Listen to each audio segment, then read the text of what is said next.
Hello everyone. Exam India में आप सभी का एक बार फिर से स्वागत है।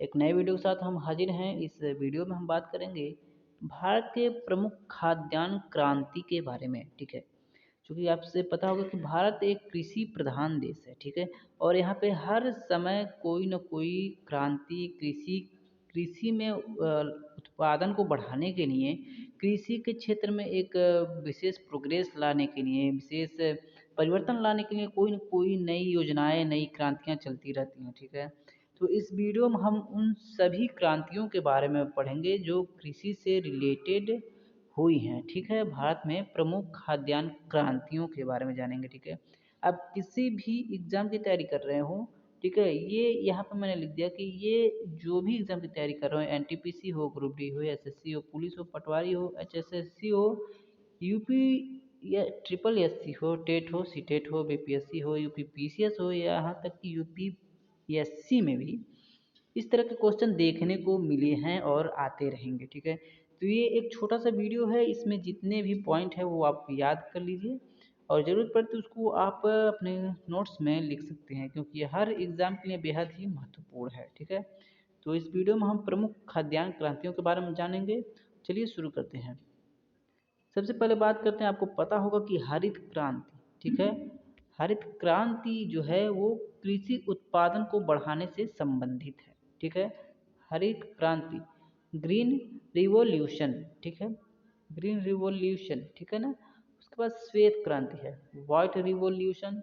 श्वेत क्रांति दुग्ध उत्पादन को बढ़ाने से है।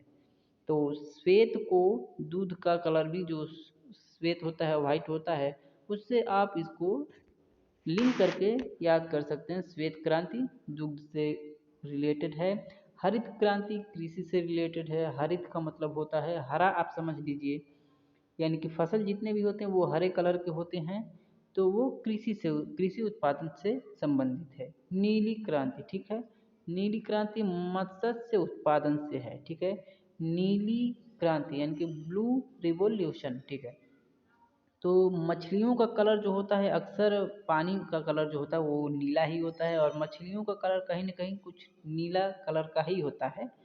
तो नीली क्रांति यानी कि पानी का कलर जो होता है वो नीला कलर का होता है।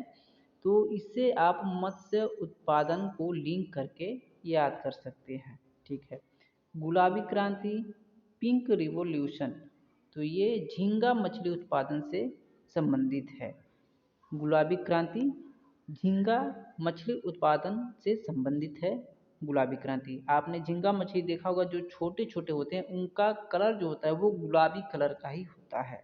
ठीक है, कहीं न कहीं हल्का हल्का गुलाबी कलर का होता है, तो आप उससे गुलाबी क्रांति को लिंक करके याद कर सकते हैं, कभी नहीं भूलेगा। पीली क्रांति, येलो रिवॉल्यूशन, तो सूर्यमुखी व अन्य तिलहनों का उत्पादन। ठीक है, पीली क्रांति, तो सूर्यमुखी का आपने फूल देखा होगा, उसका जो रंग होता है वो पीला ही होता है। और अन्य तिलहनों, जिसमें से सरसों का भी फूल का रंग जो होता है वो पीला होता है, बहुत ही खूबसूरत होता है।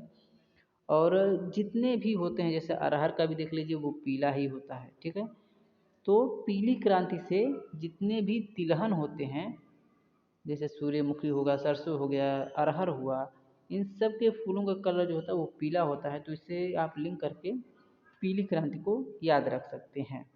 भूरी क्रांति यानी कि ब्राउन रिवॉल्यूशन, ये गैर परंपरागत ऊर्जा उत्पादन से संबंधित है।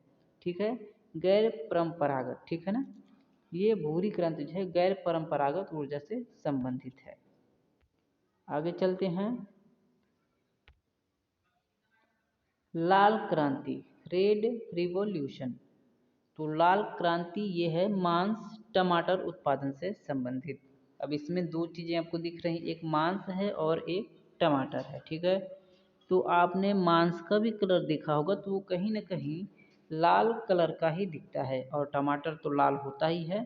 ठीक है, तो इससे आप इस लाल कलर को, लाल क्रांति को लाल मांस के कलर से और लाल टमाटर से लिंक करके याद कर सकते हैं। गोल क्रांति, ये आलू उत्पादन से संबंधित है। ये तो आपको पता ही होगा कि आलू गोल ही होता है, तो गोल क्रांति आलू से संबंधित है। एक अच्छा उदाहरण, अच्छा लिंक है याद करने के लिए। रजत क्रांति यानी कि सिल्वर क्रांति जो है वो अंडा उत्पादन से संबंधित है। ठीक है, रजत क्रांति अंडा उत्पादन से संबंधित है। सुनहरी क्रांति, ठीक है, तो सुनहरी क्रांति जो है वो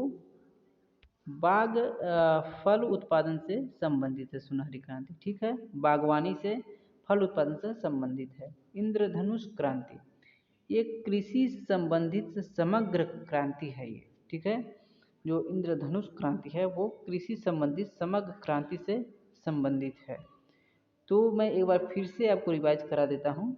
हरित क्रांति जो है वो कृषि उत्पादन से संबंधित है। फसलों के उत्पादन में बढ़ावा लाने से नए तकनीकी नए बीजों के प्रयोग से कृषि में उत्पादन कैसे बढ़ाया जाए, इससे हरित क्रांति बनाया गया है। हरित क्रांति के लिए है ये।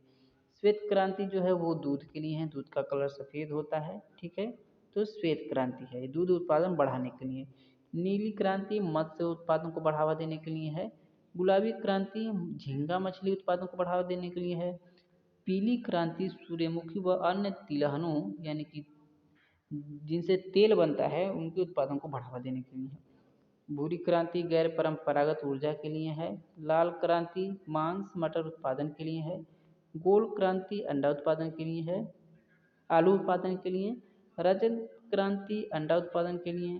सुनहरी क्रांति फल उत्पादन के लिए। और इंद्रधनुष क्रांति कृषि संबंधित समग्र क्रांति के लिए है ये, ठीक है। ये कुछ प्रमुख कृषि संबंधित क्रांतियाँ थी जो बहुत ही इंपॉर्टेंट है, ये आपको याद कर लेना चाहिए, ठीक है। वीडियो अच्छी लगे तो इसको लाइक कीजिए, अपने फ्रेंड के साथ शेयर कीजिए और चैनल पर नए हो तो चैनल को सब्सक्राइब करना ना भूलें। Thank you for watching.